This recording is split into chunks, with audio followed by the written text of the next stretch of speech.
सामान से कोई लोहे की चीज़ गिरी इनके घर में, तो आग जानी कि ਅੱਗ ਲੱਗ ਗਈ ਸੀ ਤੇ ਉਹ ਨਾ ਇੱਕ ਦੂਜੇ ਨੂੰ ਬੁਝਾਉਂਦੇ ਲੱਗੇ। ਪਹਿਲਾਂ ਗੱਡੀ ਨੂੰ ਅੱਗ ਲੱਗੀ ਸਾਰੀ, ਗੱਡੀ ਨੂੰ ਬੁਝਾਉਂਦੇ ਅੱਗ, ਫਿਰ ਇਹਨਾਂ ਦੇ ਮੋਟਰਸਾਈਕਲ ਬਚਾਏ ਨੇ ਜੀ। ਫਿਰ ਘਰ ਦਾ ਜਿਹੜਾ ਸਮਾਨ ਸੀ ਉਹ ਤੋਂ ਬਾਅਦ ਸਿਲੰਡਰ ਨੂੰ ਪੈ ਗਈ, ਤੇ ਉਹ ਸਿਲੰਡਰ ਨੂੰ ਬਚਾਇਆ ਜੀ। ਜਾਣੀ ਕਿ ਇਹਨਾਂ ਦੀ ਘਰ ਦੀ ਨੂੰ ਜ਼ਿਆਦਾ ਅੱਗ ਲੱਗੀ ਜੀ।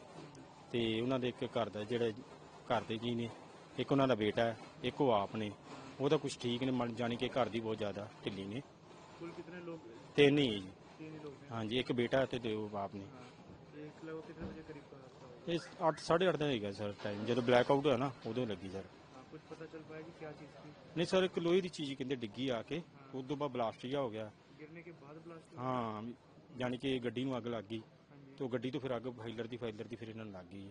ਇਹ ਆਦਾ ਘਰ ਦੀ ਬਚਤ ਕਰਦੇ ਰਹੇ। उसके बाद भी कुछ गिरा है उस जगह? ਨਹੀਂ ਸਰ, ਹੋਰ ਕੁਝ ਨਹੀਂ। आसमान से ड्रोन डिग्री दिखाई देती थी? ਨਹੀਂ ਸਰ, ਇਹਨਾਂ ਨੇ ਮੈਂ ਜਾਣੀ ਕਿ ਬਾਅਦ ਚ ਗਿਆ ਸੀ, हाँ। ਜਦੋਂ ਅੱਗ ਲੱਗ ਗਈ ਬੁਝਾ ਲਈ ਜੀ। ਤੇ ਫਿਰ ਮੈਂ ਇਹਨਾਂ ਨੂੰ ਲੈ ਕੇ ਆਇਆ ਦੋਵਾਂ ਨੂੰ, ਬੇਟਾ ਤੇ ਉਹਦੇ ਡੈਡੀ ਨੂੰ, ਤੇ ਮਿਸਿਸ ਜੀ ਦਾ ਪਹਿਲਾਂ ਕੋਈ ਲੈ ਆਏ ਸੀ ਜੀ। ठीक है। ਹਾਂਜੀ।